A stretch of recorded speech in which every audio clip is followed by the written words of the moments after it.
In September 1994, young pupils attending an expensive private school in Zimbabwe claimed that they had witnessed a spacecraft landing just outside the school.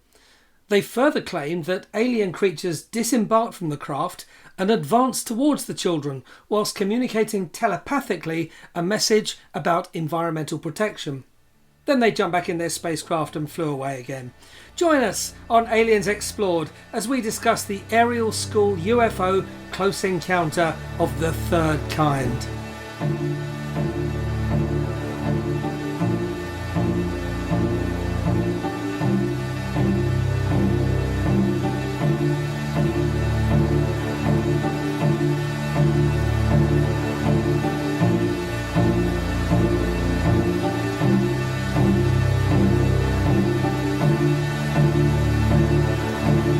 Aliens Explored is a weekly podcast exploring famous and obscure cases of UFO sightings, alien abductions and other strange events from both a believing and a sceptical perspective whilst keeping an open mind. I'm Stu Jackson, a professional actor and amateur ufologist with a particular interest in the crop circle phenomenon. I'll be debating that otherworldly visitations are real. The truth is out there. And I'm Neil Kelly. I'm a professional actor as well and used to work for the military as an intelligence analyst. I'll be arguing from a more doubtful point of view. I mean, it's all a bit far-fetched, isn't it?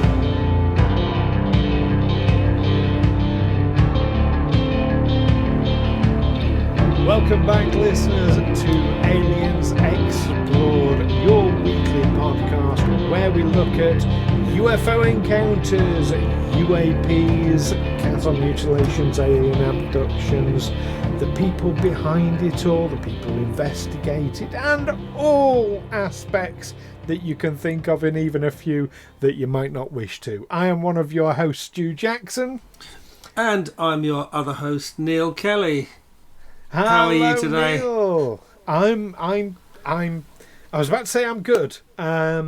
I'm in a lot of pain and I'm exhausted. But other than that, are you feeling cold? Because I couldn't help but notice you seem to be wearing a polo neck sweater. Oh, not especially. No, I'm wearing this because I went out to my therapy session earlier, and it's really bizarre. I dress up slightly for my therapy.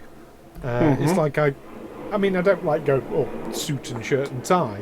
I'm in jeans at the moment. But you know, you're out, so you may make a bit more effort than if you're just going to be slobbing around at home. Yeah, I do that. I think most of us. I do. I think it helps me to kind of in my own head sort of takes it that bit more seriously, that bit more formally.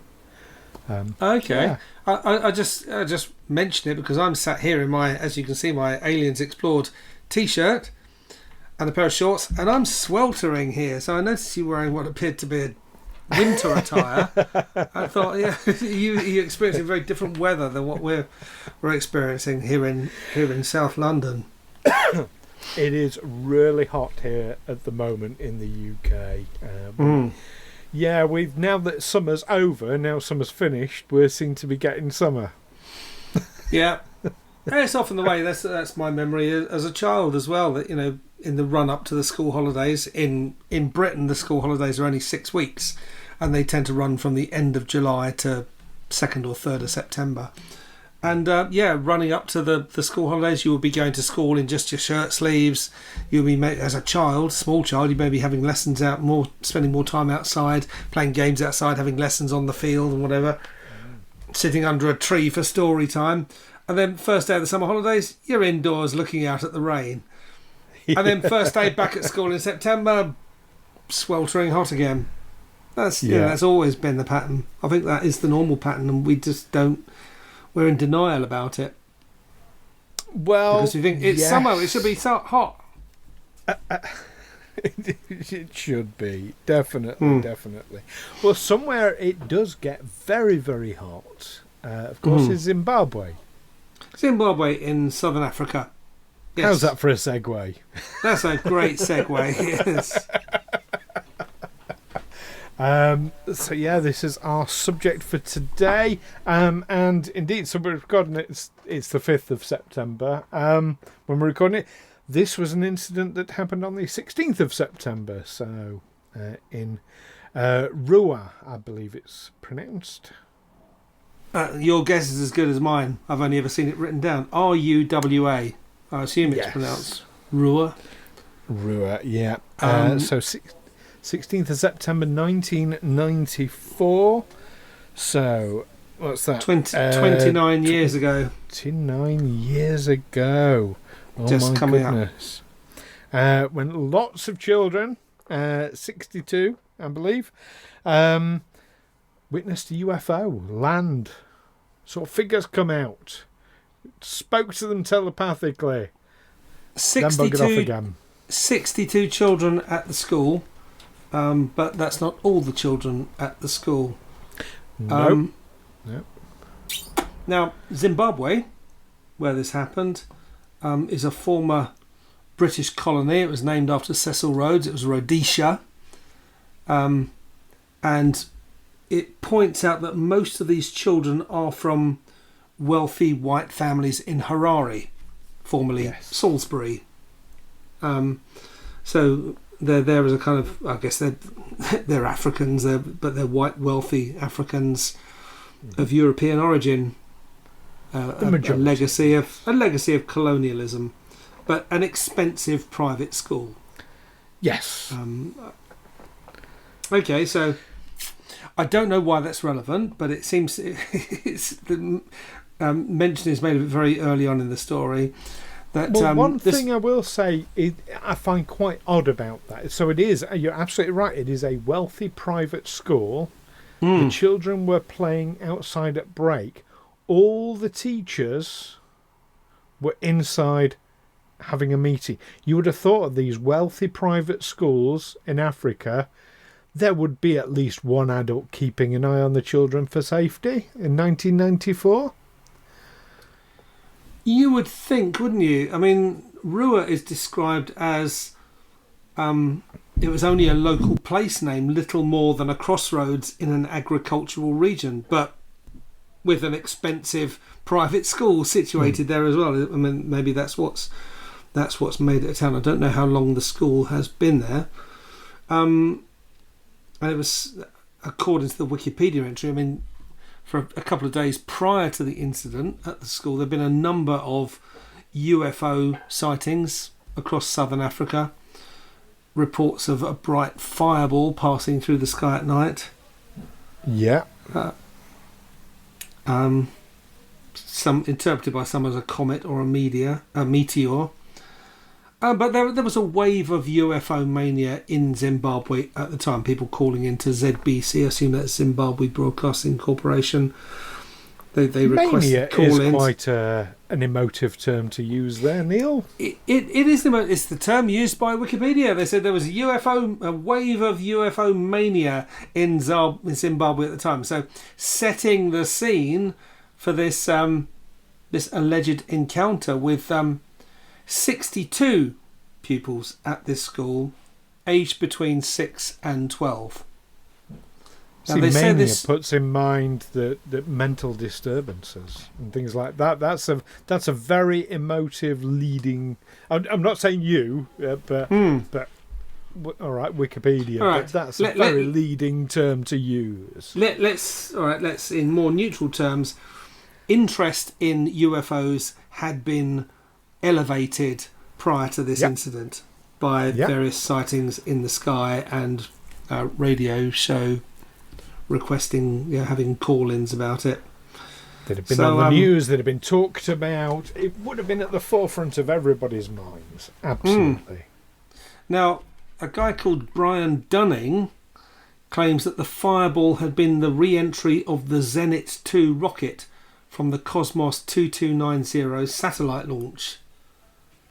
The booster broke up into burning streaks as it moved silently across the sky, giving an impressive light show to millions of Africans. It wouldn't have been silent, wouldn't it? You just wouldn't have been able to hear it because it's miles up in the sky. Yeah. To be clear, for the listeners, the fireball described was what happened a couple of days prior to the Ariel School incident. It's not the same incident as such.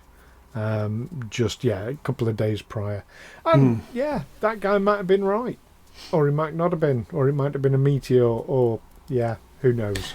He's noted as a UFO skeptic, so he's straight away found an explanation for something that could have been what they saw, but wasn't necessarily what they saw.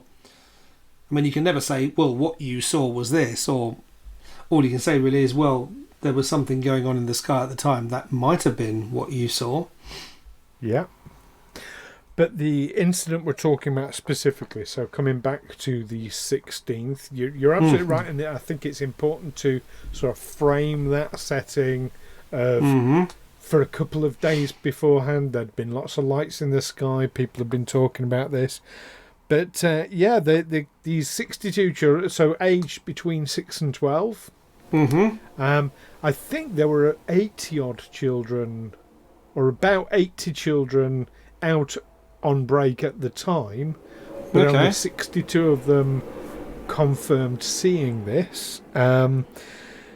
It took place over a period of about 15 minutes' time, where a silvery disc landed in a group of trees not far away.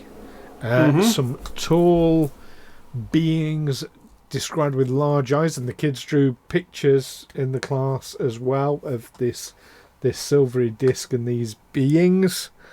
Tall beings with large eyes. Sounds like greys to me, but greys quite short. Aren't they little guys, about 3 foot tall? There are some of them, yeah. They vary. There are different types of grey aliens. We ought to do an episode just on the different types of aliens that people have reported. That'd be quite interesting. Now, 62 children said they saw this thing. If there's only 80 children in the school, you can imagine, well, 62 of them were actually in the playground, for instance, and saw this thing happening outside the school, and that the other 18 were somewhere else. They were so indoors. It's about 15 of them that were on break with them who claimed not to have seen anything. But they were amongst the other 62. That's one of the curious aspects about this. Well, I think the numbers aren't quite, because this report here, there were interviews carried out by a Harvard University professor, John Mack, the BBC's correspondent, Tim Leach, and who's the other one? Someone Mack. I'm just going to... Anyway, third person. Got a note of that. But they noted, it's been noted that dozens more children who were present stated they had not seen the UFO or anything unusual. So that kind of suggests, it doesn't specifically say, but it suggests that they were in the playground, they were just as capable of seeing anything coming down. But they're saying, well, no, we didn't see anything. Oh, so, dozens. I might have just read it as dozen. A dozen. No, it's a dozens more children. It doesn't say exactly how many. So that could be any number over 24. And the stories from those 62 are somewhat inconsistent in that some say it was only one being that came out of the craft, and others say up to 4 came out. Here's I mean, it sounds like I'm doing your job for you here, being a skeptic and picking holes in the story. You suggesting I'm not keeping up my end of the conversation. No, not at all. But I think it's important to sort of look at this and factor it in. And for me, one of the things that this would have been, for some children, an incredibly traumatic and terrifying experience. And the mind has a powerful, especially in young children who are, their brains are still developing, the brains are still forming, the ability to basically blank out stuff you don't want to see. It's something we do, like, there's a monster in your room, you pull the cover over your head. That's not going to stop a monster. We know that. But it's kind of like, if you can't see it, it's like, I'm not looking. Like, that kind of, that if you can't see it, it can't hurt you mentality. It's a really strong driver. So that's what I'm ascribing those children who didn't see something to, or kids who saw different numbers of these creatures. But it doesn't just stop with them coming out and walking towards them. They started speaking to some of the children telepathically. They all talk about like just hearing them speaking in the brains, not through their ears. They'll describe telepathy, even though not all of them used those words. And it was all about, interestingly enough, environmental issues and, doing harm to the planet. Yeah, you've got to do something. Yeah, humanity's destroying the planet. I know in a school playground, especially, I guess we're talking junior school or probably prep school for these children. Gaslighting is a big thing. That you get a couple of influential older pupils who make something up, and then they'll say to a younger kid, "What? You didn't see it?" And of course, the younger kid's going to go, "Oh yeah, I did see it, yeah." And they'll maintain that they saw something just because they've been, they don't want to get bullied or laughed at by the older kids. Yeah, that kind of peer pressure, that's a very real, and I can't rule that out. But 62 children, that sounds like that's a lot for something like that. I'm sure there have been other incidents relating to other things we've got on. Well, I'm thinking the thing that springs to mind is the Salem witch trials, where one person claims they've seen something and then another person latches onto it and they back the story up, even though they haven't actually seen anything, but they've heard enough of the story that they can fabricate evidence. Yeah, everyone wants to be in on it. Oh yeah, we saw this thing. Isn't it amazing? And kids like to tell a story. They like to, suddenly people are taking an interest in them and people are interviewing them. There has been some criticism. Brian Dunning, devoted an episode of his Skeptoid podcast to the incident. He criticised the interviewing techniques. He's saying that one of the interviewers, Hind, interviewed the children in groups of 4 to 6, with the other children allowed to listen to the stories as they're being cross-examined. So they've just heard what their friend said, so they just back it up. And some Mac only interviewed children 2 months after the alleged sighting. And Dunning says that Mac is a known environmentalist, so he could have prompted or suggested the telepathic communication angle about environmental protection. Well, that doesn't make sense because they were talking about this before Mac interviewed them. Were they? Yes. Is that what they said? Or was that... They were talking about it in class. I mean, the teacher had them all draw pictures of what they saw and things like that, and talk about it. Yeah. It's recorded. It was... Okay, what I mean here is that in Mac's interviews, Mac being... Sorry, I've got to... he's a Harvard University professor of psychiatry, John Mack.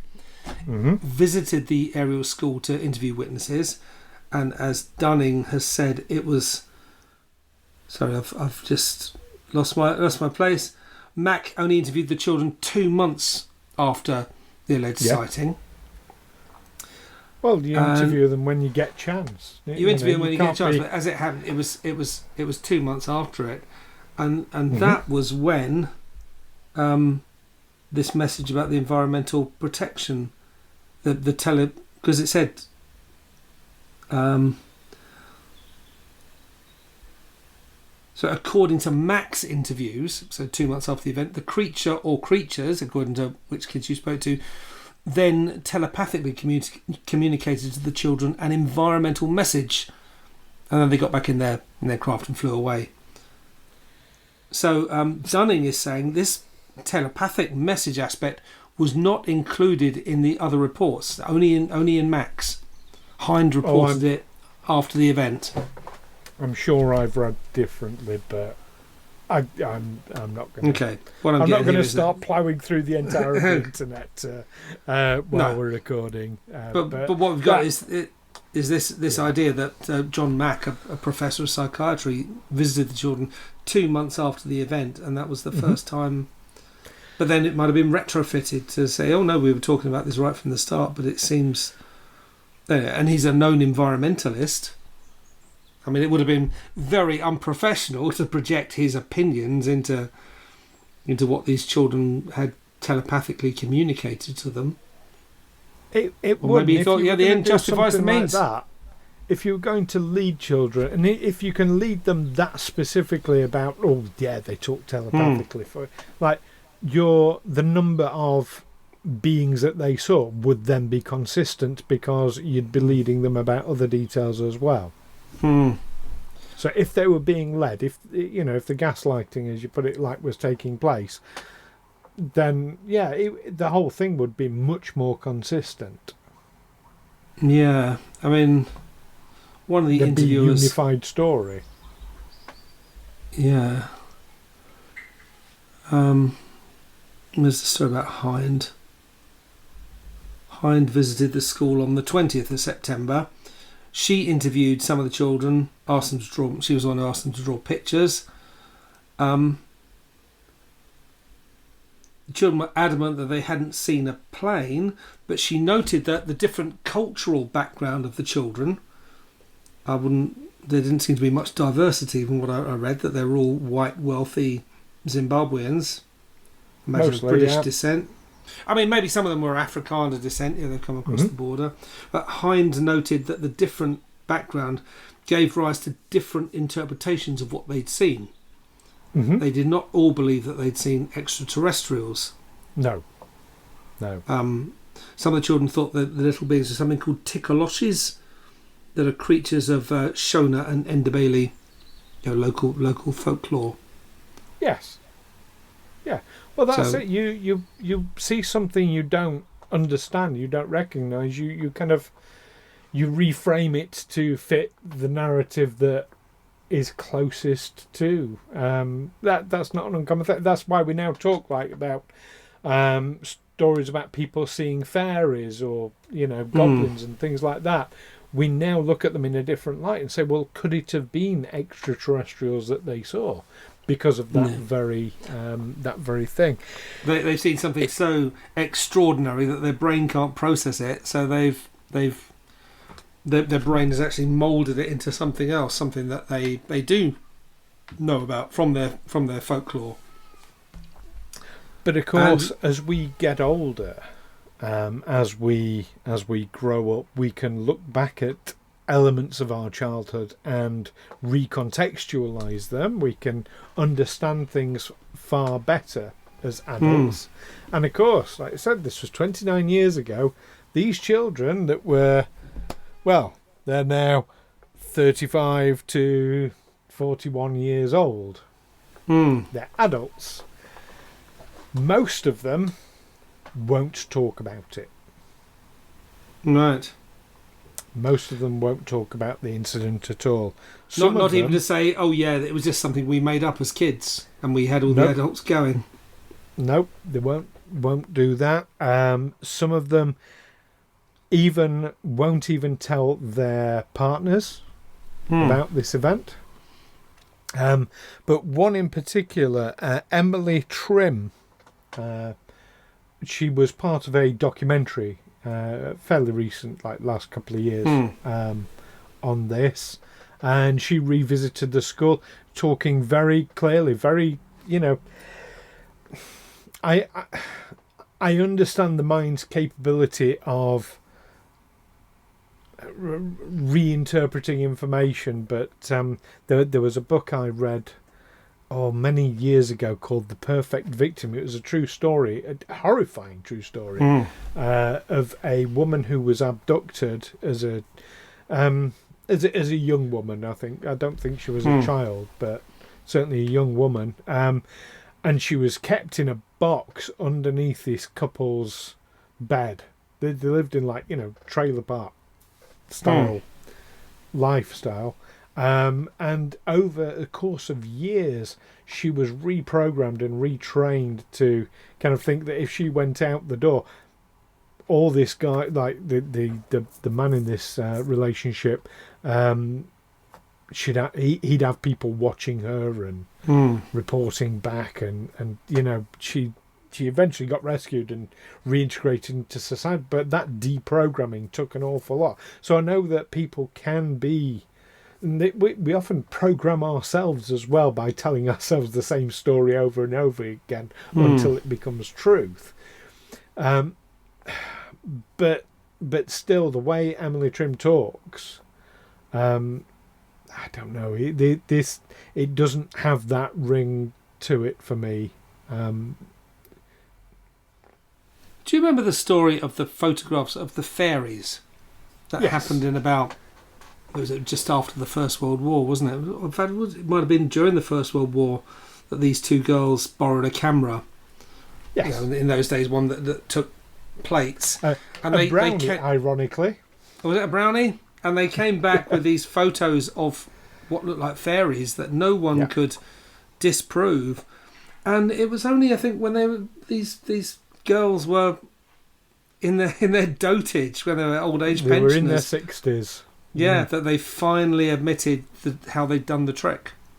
Yeah, and until then, they were just accepted as being totally true. And there were basically paper cutouts that they put on sticks on a wire that was so thin it was invisible, which gave a sort of slight, so that people said, "No, I can." People would look at the photo and they said, "Well, no, I can tell that thing's actually moving. There's a slight blur around the edges in a clear photo." And of course, that was just it slightly moving in the wind. So children, it's we know still that children debated to this day, though. Still debated to this day, but it fooled people for a very. If it didn't fool people, there were people who, I guess there were people who believed it, and other people who didn't believe it but couldn't work out how it had been done. And if they cut these pictures of fairies out of books, they couldn't find books with bits cut out. They managed to hide all the evidence of their deceit, if you can call it a deceit. But a lot of people, they didn't believe it, but they couldn't work out how it was done. I believe they claim to have drawn the pictures themselves. Okay, which would explain that. But no, there there were are very people that will tell you that they were put under duress to claim it was faked. I mean, and these girls weren't small children, were they? They were teenagers, sort of 16 or 17 years old, I think they were. Well, I don't know if they were as old as that. I thought more 11, 12, but I might be wrong. But old enough to draw properly and to use a camera, and these aren't. I thought they were maybe 16 or something like that. I'd have to look it up. Children back then weren't distracted by Facebook and Twitter. but they did it for no other reason than just to play a trick, just to enjoy, telling a story and that seems outrageous and tricking people into believing it. You can imagine. I can quite easily imagine children of the age of these ones getting all in on this thing, and there would have been a few who said they didn't see anything, but they haven't got. There's no one there saying, actually, I was there, I was with them, and nothing happened. I didn't see anything at all. All they've got is a few kids who are saying, well, I didn't see. Their actual location is a bit in doubt. Cynthia Hind, by the way, is a local UFO researcher, or was, and she had better to go and interview the kids. Yeah, and she had recorded other alien sightings at the time, including a daylight sighting by a young boy and his mother, and a report of alien beings on a road by a trucker. So, okay. Before we divert too far away from it, I just want to address that point about your analogy with the fairies. So there is a recognised psychological, not phenomena, pattern. There's even a name for it, and I forget what the name is. But it's the case of the more people that hold a secret, Hmm. the less likely it is that that secret's integrity is maintained. But it's like an exponential curve. It's not just well, you know, if like one person knows a secret, they'll keep the secret. Two people know it, you've twice the chance. No, it's like if two people know it, all right, it might be twice the chance. If three people know it, it's like it becomes 5 times the chance. If 4 people know it, it's like 20 times. You know, it's a really steep curve. So for 62 children to keep the secret for 29 years, that's almost a statistical impossibility. It will have crossed that threshold, that event horizon of being able to keep a secret. But have they all kept a secret? That's the thing. Have some of them spoken out, but there's just been no interest. None of them have come forward and said, yes, we made it up. Not publicly anyway, or not. It's not been reported. I mean, I know there have been more reports of... To qualify, just in case any of our listeners are thinking, hang on, what about like government secrets? No, we're talking about secrets without consequence. So, like, you know, if you sign the Official Secrets Act, that's very different because there are real consequences to you talking about it. I'm talking about consequence-free secrets. But I can also imagine some of the pupils there, especially some of the older ones who didn't see anything, when they were told about the story, they would have persuaded some of these younger kids, isn't it? You didn't see anything. I don't believe you.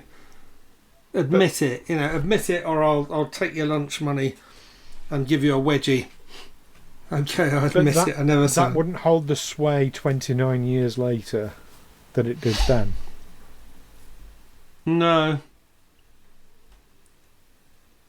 I mean, it has been revisited in 2016. Witness Emily Trim exhibited paintings. I mentioned her earlier. Yeah. So 2016, and in June 2021, Barstool sports writer Czar spoke in an interview about being a pupil that day, and he saw the bright light come down from the sky and the aliens come out. There was a 2020 documentary called The Phenomenon, in which other witnesses have spoken about how the experience has affected them. So, yeah, maybe they were persuaded that what they really saw really was real. Is that as we reach the end of this week's podcast? Is that the fence you're sitting on? Is they were persuaded? They were persuaded. Yeah, I'm sitting on the fence. I'm very sceptical of the story that they actually, a UFO came down, alien beings came out to these small children at school and passed them an environmental message. I mean, I suppose, aliens from a different galaxy might not know they wouldn't know what human beings were like, and they wouldn't realise they were talking to small children with undeveloped brains. Maybe. But no, I don't think so. I'm going with the kind of mass hysteria that can occur in a school playground. I don't know why it hasn't since been recanted, but yeah. So for my part, I can see the possibility of the story getting embellished or conflated, but I'm absolutely convinced there is the grain, the nugget of truth in this story, that these 62 children, probably more, but others too scared to admit it perhaps to themselves even, but they saw something, a phenomenon really bizarre. Yeah, I'm certain they saw a craft land and these strange beings get out. Beyond that, yeah, like I say, I can see the possibility for misremembering, embellishment, things like that. But no, I'm certain something happened. But what do you think, listeners? We always like to know what you think about these stories. Is the Ariel School incident a really important case in ufology, Or is it, as Neil thinks, just a case of a load of kids making stuff up? You can let us know what you think via the usual means. You can email us, aliensexplored@gmail.com.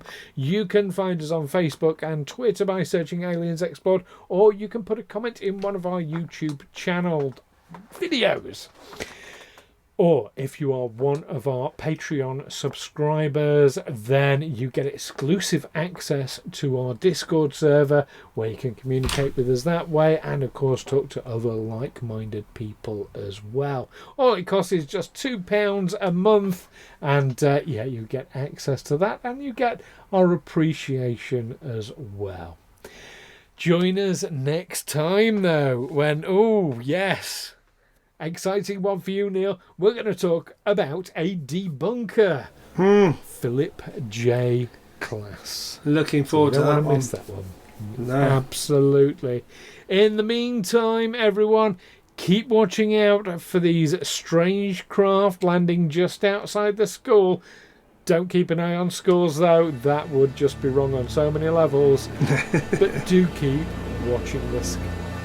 Just make sure you turn up to pick the kids up on time.